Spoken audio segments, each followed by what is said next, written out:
সামনে জানুয়ারি মাস, ডিসেম্বর থেকে মাদ্রাসাগুলোর ভর্তির প্রচারণা চলছে। আলহামদুলিল্লাহ আমাদের মাদ্রাসারও ভর্তির প্রচারণা আমরা শুরু করেছি।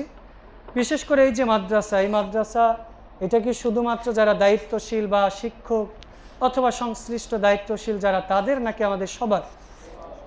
এই যে মাদ্রাসা হওয়া, আমি তো মনে করি আল্লাহর পক্ষ থেকে একটা নিয়ামত।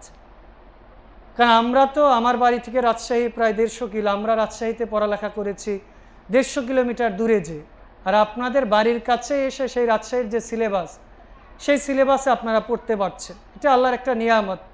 আশেপাশে 8-10 ইউনিয়নের মধ্যে সম্ভবত এইটাই এক অনন্য প্রতিষ্ঠান।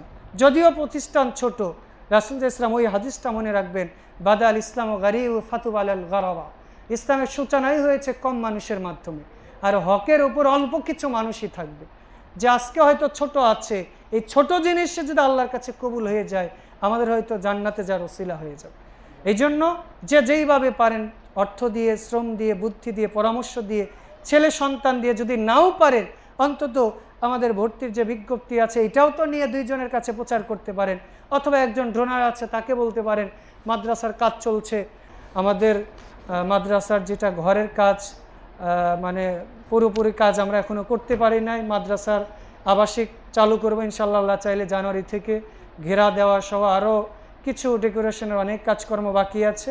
তো যে যেইভাবে পারেন নিজের প্রতিষ্ঠান মনে করে সহযোগিতা করার চেষ্টা করবেন। যদি অর্থ দিয়ে না পারেন, অন্তত শেষ রাতে উঠে আল্লাহর কাছে 2 রাকাত সালাত পড়ে দোয়া তো করতে পারবেন। এটা করলে কি অনেক কষ্ট হয়ে যাবে? বুদ্ধি দিয়ে, পরামর্শ দিয়ে আমাদের সহযোগিতা করবেন।